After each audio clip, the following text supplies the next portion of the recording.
کتاب حسن المسلم، باب طہارت، اذان اور نماز جنازہ۔ نماز جنازہ رکوع اور سجود کے بغیر کھڑے کھڑے ہی پڑھی جاتی ہے۔ اس کی 4 تکبیرات ہیں۔ پہلی تکبیر اللہ اکبر کے بعد سورہ فاتحہ اور کوئی ایک سورت یا چند آیات پڑھی جاتی ہیں۔ دوسری تکبیر کے بعد وہ درود ابراہیمی جو ہم نماز میں پڑھتے ہیں۔ تیسری تکبیر کے بعد میت کی مغفرت کے لیے وہ دعائیں پڑھی جاتی ہیں جو نبی صلی اللہ علیہ وسلم سے منقول ہیں، اور چوتھی تکبیر کے بعد سلام پھیر دیا جاتا ہے۔ نماز جنازہ کی دعائیں۔ نمبر 1 پر اللہم اغفر لہ وارحمہ وعافہ واعف عنہ واکرم نزلہ ووسع مدخلہ واغسلہ بالماء والثلج والبرد ونکہ من الخطایا كما نقیت الثوب الابیض من الدنس وابدلہ دارا خیرا من دارہ واہلا خیرا من اہلہ وزوجا خیرا من زوجہ وادخلہ الجنہ واعذہ من عذاب القبر ومن عذاب النار۔ اے اللہ اسے بخش دے اور اس پر رحم فرما اور اسے عافیت دے اور اس سے درگزر فرما اور اس کی مہمان نوازی اچھی کر اور اس کی قبر فراخ کر دے اور اسے دھو دے اس کے گناہ پانی، برف اور اولوں کے ساتھ، اور اسے گناہوں سے صاف کر دے جیسے تو نے سفید کپڑے کو میل کچیل سے صاف کر دیا ہے۔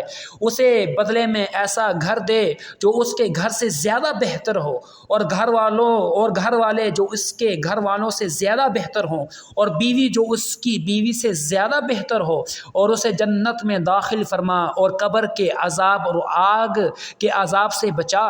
نمبر 2 پر اللہم اغفر لحینا ومیتنا وشاہدنا وغائبنا وصغیرنا وکبیرنا وذکرنا وانثانا اللہم من احییتہ منا فاحیہ علی الاسلام ومن توفیتہ منا فتوفہ علی الایمان اللہم لا تحرمنا اجرہ ولا تضلنا بعدہ۔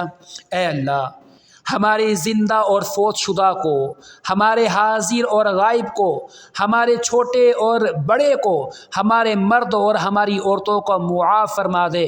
یا الہی ہم میں سے جسے تو زندہ رکھے اسے اسلام پر زندہ رکھ، اور ہم میں سے جسے تو فوت کرے اسے ایمان پر فوت کر۔ اے اللہ ہمیں اس میت کے اجر سے محروم نہ کرنا اور ہمیں اس کے بعد گمراہ نہ کرنا۔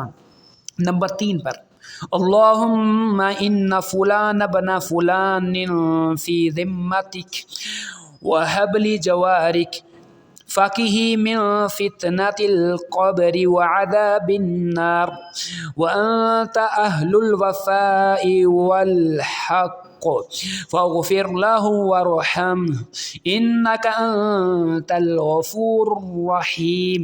اے اللہ بلا شبہ فلان بن فلان تیرے ذمے اور تیری پناہ میں ہے، پس تو اسے فتنہ قبر اور آگ کے عذاب سے بچا، اور تو وفا اور حق والا ہے، پس تو اسے معاف فرما، اس پر رحم فرما، یقیناً تو بہت زیادہ معاف کرنے والا، نہایت رحم کرنے والا ہے۔ نمبر 4 پر اللہم عبدک وابن امتک احتاج الی رحمتک وانت غنی عن عذابہ ان کان محسنا فزد فی احسانہ وان کان مسیئا فتجاوز عنہ۔